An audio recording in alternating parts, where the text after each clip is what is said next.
The Terrible Old Man by HP Lovecraft. It was the design of Angelo Ricci and Joe Zanuck and Manuel Silva to call on the Terrible Old Man.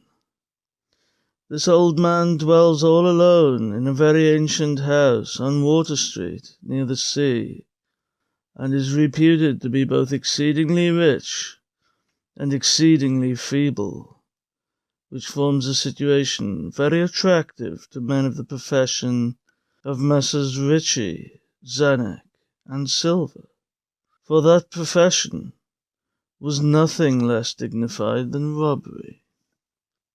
The inhabitants of Kingsport say and think many things about the terrible old man, which generally keep him safe from the attention of gentlemen like Mr. Ricci and his colleague, despite the almost certain fact that he hides a fortune of indefinite magnitude somewhere about his musty and venerable abode.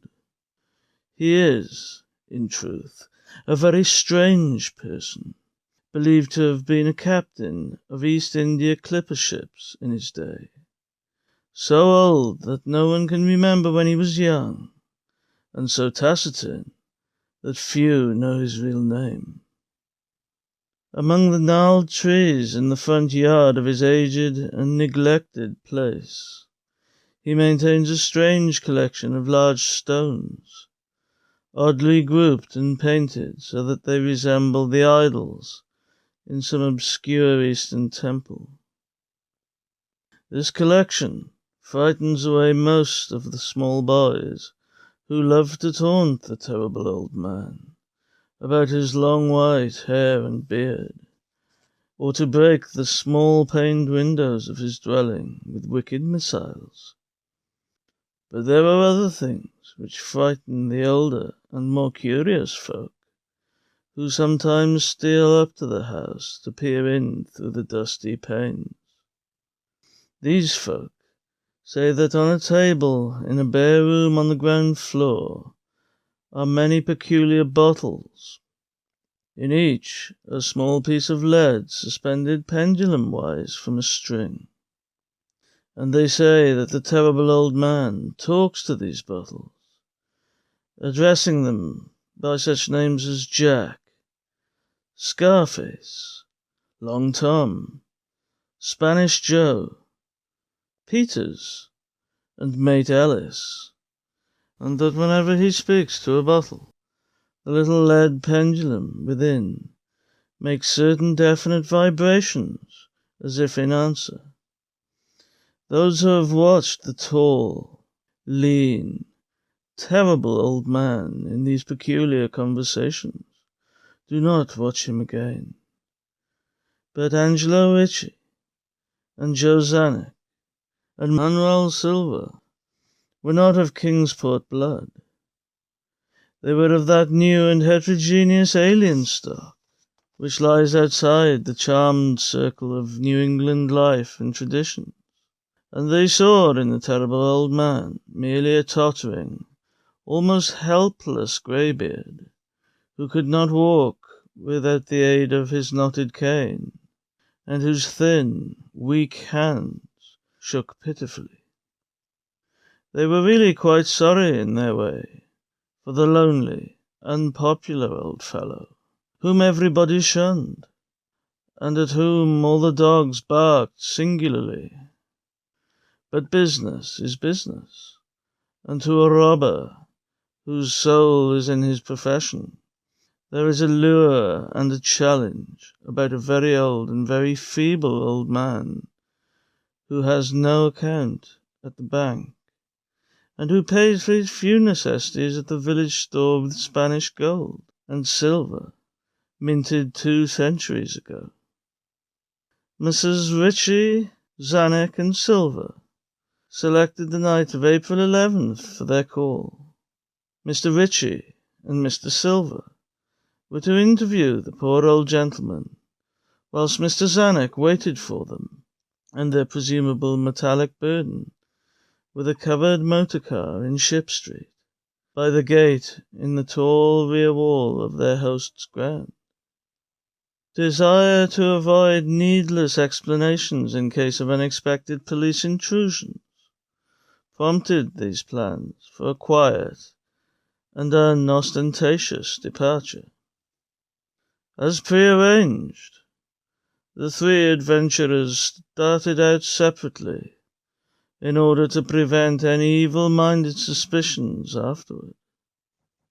Messrs. Ritchie and Silver met in Water Street by the old man's front gate, and although they did not like the way the moon shone down upon the painted stones through the budding branches of the gnarled trees, they had more important things to think about than mere idle superstition.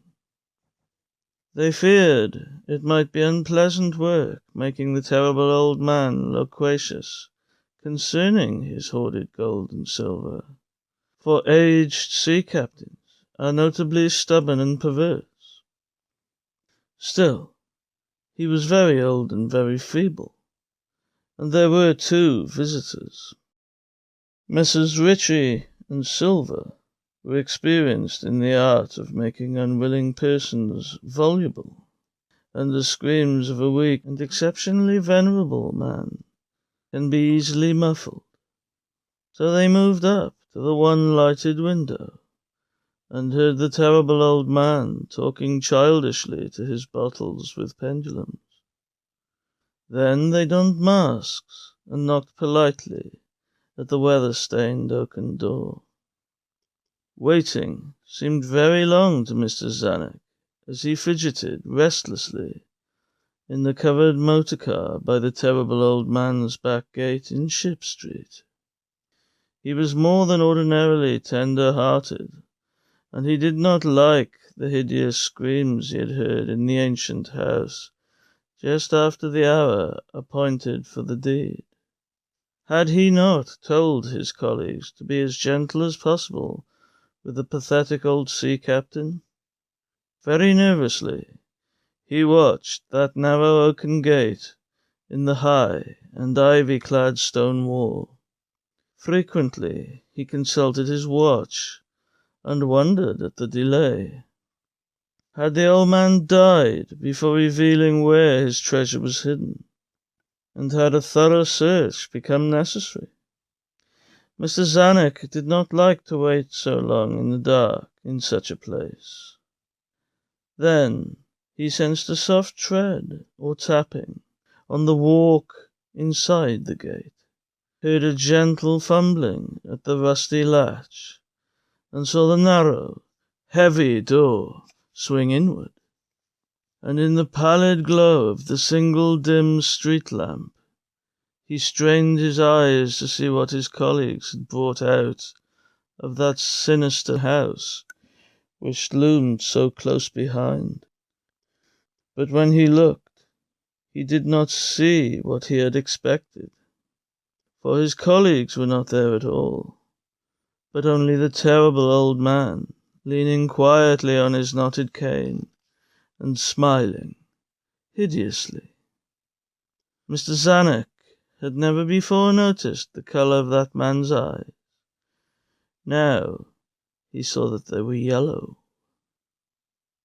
Little things make considerable excitement in little towns, which is the reason that Kingsport people talked all that spring and summer about the 3 unidentifiable bodies, horribly slashed as with many cutlasses, and horribly mangled as by the tread of many cruel boot heels, which the tide washed in. And some people even spoke of things as trivial as the deserted motor car found in Ship Street, or certain especially inhuman cries, probably of a stray animal or migratory bird, heard in the night by wakeful citizens. But in this idle village gossip, the terrible old man took no interest at all. He was by nature reserved, and when one is aged and feeble, one's reserve is doubly strong. Besides, So ancient a sea captain must have witnessed scores of things, much more stirring in the far-off days of his unremembered youth.